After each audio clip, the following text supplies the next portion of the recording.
देखिए, हिंदुस्तान का एक इतिहास है कि अगर 26/11 हुआ तो आईबी फेलियर रहा, एजेंसियां फेल रही। 26 पार्लियामेंट के अटैक हुआ, एजेंसियां फेल रही, आईबी सिस्टम फेल रहा। इंदिरा राजीव जी मारे गए, सरदार बेन सिंह सिविल सेक्रेटरीट में मार दिया। आतंकवादियों का कोई धर्म कोई जाति नहीं होती, ये आतंक फैलाने के लिए आते हैं। अब जिस तरह मुझे जो है मार्च तक का टाइम दिया, और जिसने मुझे टाइम दिया उसकी फ़ोटो भी मैंने पुलिस को दे दी है। इसमें कोई दो राय नहीं कि अम्बाड़ा के एसपी जशवंत रंधावा इस बात को बहुत गंभीरता से लेते हैं और तुरंत जो है इसको लेकर उन्होंने एफआईआर दर्ज कर ली। लेकिन ये बौखला गए हैं और मेरा कभी कहते हैं तुझे फरवरी में मार देंगे, कभी बब्बर खालसा के लोग कहते हैं, खालिद तने कहते हैं मार्च में मार देंगे।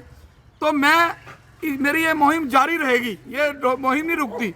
लेकिन सरकार की नेग्लिजेंसी, इंटेलिजेंस की गलती, आईबी की गलतियों के कारण, स्टेट जो एक चक्कर है, स्टेट की गलती, स्टेट की सिक्योरिटी के कारण, स्टेट की गलत रिपोर्टिंग के कारण मैं मौत के घाट ना उतारा जाऊं। मैं जल्दी जो ये कुछ हुआ अजनाड़ा में, जो कुछ हुआ चंडीगढ़ पुलिस के ऊपर अटैक हुआ, जिस तरह अजनाड़ा के अंदर जो है थाने के अंदर कब्जा कर लिया, अब ये चलेगा नहीं। मैं इसके लिए हाई कोर्ट, सुप्रीम कोर्ट तक लड़ाई लड़ूंगा।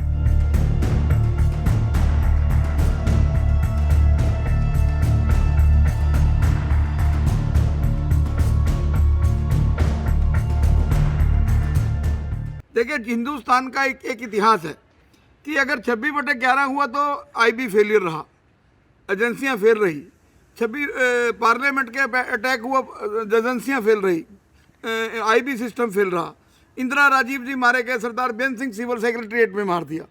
आतंकवादियों का कोई धर्म कोई जाति नहीं होती, ये आतंक फैलाने के लिए आते हैं। अब जिस तरह मुझे जो है मार्च तक का टाइम दिया, और जिसने मुझे टाइम दिया उसकी फ़ोटो भी मैंने पुलिस को दे दी है। इसमें कोई दो राय नहीं कि अम्बाड़ा के एसपी जशवंत रंधावा इस बात को बहुत गंभीरता से लेते हैं और तुरंत जो है इसको लेकर उन्होंने एफआईआर दर्ज कर ली। लेकिन ये बौखला गए हैं और मेरा कभी कहते हैं तुझे फरवरी में मार देंगे, कभी बब्बर खालसा के लोग कहते हैं, खालिद तने कहते हैं मार्च में मार देंगे। तो मेरी ये मुहिम जारी रहेगी, ये मुहिम नहीं रुकती।